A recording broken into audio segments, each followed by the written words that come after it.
نحمده ونصلي على رسوله الكريم أما بعد فأعوذ بالله من الشيطان الرجيم بسم الله الرحمن الرحيم رب اشرح لي صدري ويسر لي أمري واحلل عقدة من لساني يفقهوا قولي واجعل لي وزيرا من أهلي السلام عليكم ورحمة الله وبركاته۔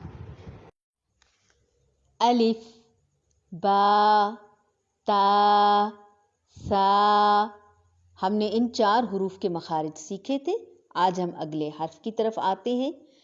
جیم جیم جیم۔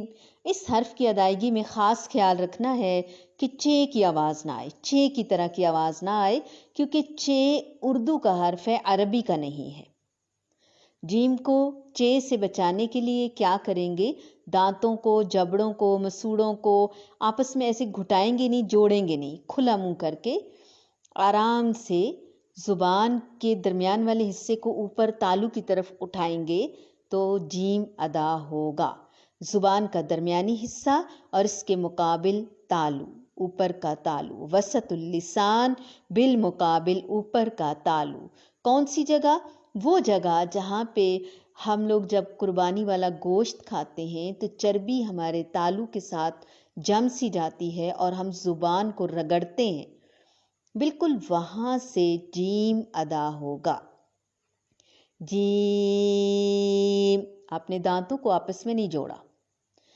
ہا ہا، پہلے ہوا خارج ہوگی منہ سے، ٹھنڈی آہ جیسے نکالتے ہیں آواز نکلے گی، پھر جیسے برش کرتے ہوئے بھی ہم یہ آواز نکالتے ہیں، اور جیسے اینک کا شیشہ صاف کرنا ہو تو ایسے ہوا آئے گی جس سے آپ کا ہا ادا ہوگا، ٹھنڈی آہیں جیسے بھری جاتی ہیں۔ یہ کہاں سے ادا ہوگا؟ یہ حلق سے ادا ہوگا۔ اور جیم وسط اللسان بالمقابل اوپر کا تالو، یہاں سے 2 مزید حروف ادا ہوں گے، شین اور یا، ان کو شجریہ کہتے ہیں۔ جیم شین یا، حروف شجریہ۔ اور ہا حروف حلقی سے۔ حلق کے 3 حصے ہیں، ادنی الحلق، وسط الحلق اور اقصی الحلق۔ ہا وسط الحلق سے ادا ہوگا۔ ہر حلق سے 2 حروف ادا ہوتے ہیں۔ حمزہ ہا اقصی الحلق سے۔ اقصی الحلق کیا ہے؟ منہ سے دور کی جانب، سینے کے قریب والا حصہ اور منہ سے دور والا حصہ، جہاں پہ گردن ختم ہوتی ہے اور ایک گڑھا سا بنا ہوتا ہے، وہاں سے حمزہ ہا۔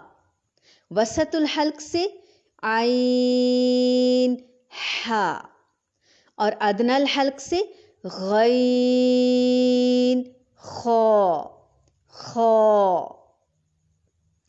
ادنی الحلق کون سا ہے؟ ادنی قریب کو کہتے ہیں اور اقصی دور کو کہتے ہیں۔ کس کے قریب اور کس کے دور؟ منہ سے قریب اور منہ سے دور۔ حلق کے 3 حصے ہیں اور ان 3 حصوں سے 6 حروف ادا ہوتے ہیں، جن میں سے ہم نے ہا سیکھا جو وسط الحلق سے ادا ہوتا ہے۔ خا خا خا کہاں سے ادا ہوگا؟ آپ کو یاد ہو جائے، پہلی بار سمجھ رہے ہیں نا، انشاءاللہ بار بار پڑھیں گے تو یاد ہو جائے گا۔ خا ادنی الحلق سے ادا ہوگا، یہاں سے غین 2 حروف ہر حلق سے۔ حمزہ ہا اقصی الحلق، عین ہا وسط الحلق، غین خا ادنی الحلق۔ دال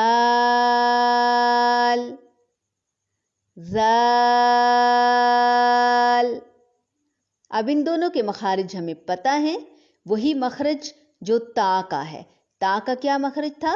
زبان کی نوک اور ثنایا علیہ کی جڑ، اور